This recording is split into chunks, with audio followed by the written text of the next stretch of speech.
प्रश्न एक, लेखक ने पाठ में गानपन का उल्लेख किया है। पाठ के संदर्भ में स्पष्ट करते हुए बताएं कि आपके विचार में इसे प्राप्त करने के लिए किस प्रकार के अभ्यास की आवश्यकता है। उत्तर, जिस प्रकार मनुष्य को मनुष्य कहने के लिए मानवता नामक गुण का होना अनिवार्य है, उसी तरह गीत में गानपन का होना अति आवश्यक है, तभी इसे संगीत कहा जाता है। गानपन का मतलब है गायन में कितनी मिठास और मस्ती है। लता जी के गीतों में मस्ती और मिठास 100% भरी हुई है और यही उनकी लोकप्रियता का कारण रहा है।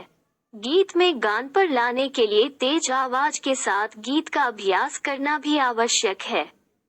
शब्दों के उचित उच्चारण के साथ उसकी आवाज में स्पष्टता होनी भी अति आवश्यक है। गाने में रस के अनुसार लय और ताल होना आवश्यक है। श्रोताओं को गाने का स्वर और अर्थ स्पष्ट रूप से समझ आना चाहिए। रागों की सुंदरता और शुद्धता पर जोर देने के बजाय गीत को मिठास, स्वाभाविकता और सही लय के साथ गाया जाना चाहिए। प्रश्न 2, लेखक ने लता की गायिका की किन विशेषताओं को उजागर किया है? आपको लता की गायिका में कौन सी विशेषताएं नजर आती है, उदाहरण सहित समझाइए। उत्तर, भारत में लता जी को स्वर कोकिला कहा जाता है। उनकी गायकी की क्षमता से लोग मंत्रमुग्ध हो जाते। इसलिए लेखक ने लता जी के गायन में निम्नलिखित विशेषताएं उजागर की है। 1, लता जी के गायन में बहुत मधुरता है। उनकी आवाज में अद्भुत मिठास, दृढ़ता, मस्ती तथा लय है। उनकी आवाज में अत्यंत ही सुरीलापन है। 2, जीवन को देखने के प्रति लता जी का रवैया उनके भावपूर्ण गायन की निर्मलता में दिखाई देती है। 3, लेखक ने यहाँ लता जी के स्वरों में कोमलता और मधुरता का भी वर्णन किया है। इनकी गायिका से कोई भी व्यक्ति इनकी ओर आकर्षित हो सकता है। 4, लेखक ने लता जी की गायन की एक और विशेषता का वर्णन करते हुए बताया है कि उनके गायन में स्पष्ट उच्चारण का प्रभाव नजर आता है। 5, लता जी शास्त्रीय शुद्धता में भी पारंगत है। मधुर आवाज होने के साथ साथ उनके अंदर गीत रंजकता का गुण भी पाया जाता है। गायन के क्षेत्र में लता मंगेशकर को सर्वश्रेष्ठ माना जाता है। उन्होंने बहुत से प्रकार के गीत गाए हैं।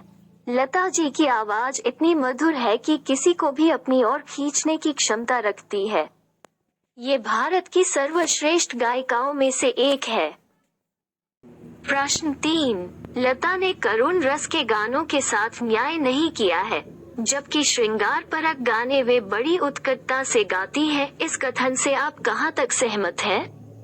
उत्तर, लता ने करुण रस के गानों के साथ न्याय नहीं किया है, जबकि श्रृंगार परक गाने वे बड़ी उत्कटता से गाती है। लेखक मानता है कि श्रृंगार परक गानों को गाने में लता अद्वितीय है, परंतु हम मानते हैं कि करुण रस के गानों को भी उन्होंने इतनी अच्छी तरह से गाया है। यह ठीक है कि लता के अधिकतर गानों को संगीत निर्देशक ने ऊंची पट्टी में गवाया है, परंतु इसमें लता का क्या दोष? उनका गाया गया गीत ए मेरे वतन के लोगों, जरा आंख में भर लो पानी सुनकर पंडित जवाहरलाल नेहरू भी रो पड़े थे। प्रश्न 4, संगीत का क्षेत्र ही विस्तीर्ण है। वहाँ अब तक अलक्षित, असंशोधित और अदृष्टिपूर्ण ऐसा खूब बड़ा प्रांत है, तथापि बड़े जोश से इसकी खोज और उपयोग चित्रपट के लोग करते चले आ रहे हैं। इस कथन को वर्तमान फिल्मी संगीत के संदर्भ में स्पष्ट कीजिए।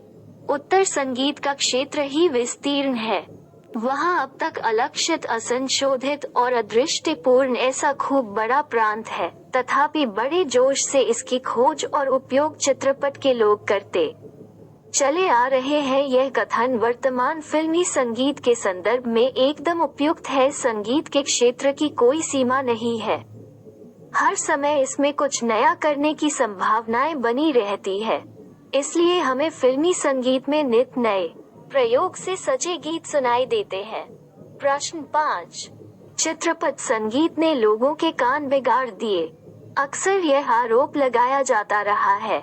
इस संदर्भ में कुमार गंधर्व की राय और अपनी राय लिखें। उत्तर, चित्रपट संगीत ने लोगों के कान बिगाड़ दिए। अक्सर यह आरोप लगाया जाता रहा है। इस संदर्भ में कुमार गंधर्व की राय यह है में कि चित्रपट संगीत ने लोगों के कान खराब नहीं किए अपितु सुधार दिए हैं, क्योंकि चित्रपट संगीत की लयकारी अलग और आसान होती है। मेरी राय भी कुमार गंधर्व जैसी ही है, क्योंकि शास्त्रीय संगीत में शास्त्र शुद्धता को आवश्यक मानते हैं, किंतु चित्रपट संगीत की लचकदारी उसकी शक्ति है। अतः चित्रपट संगीत ने लोगों के कान बिगाड़ दिए, इससे मैं सहमत नहीं हूँ। प्रश्न 6, शास्त्रीय एवं चित्रपट दोनों तरह के संगीतों के महत्व का आधार क्या होना चाहिए? कुमार गंधर्व की इस संबंध में क्या राय है? स्वयं आप क्या सोचते हैं? उत्तर, कुमार गंधर्व के अनुसार शास्त्रीय एवं चित्रपट दोनों तरह के संगीत के महत्व का आधार यह है कि रसिक को आनंद देने का सामर्थ्य किस गाने में कितना है।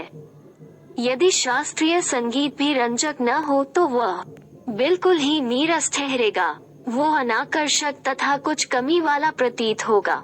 इसी प्रकार चित्रपट संगीत में भी रंजकता का गुण होना चाहिए। यही दोनों संगीतों के महत्व का आधार है। हम भी यही सोचते हैं।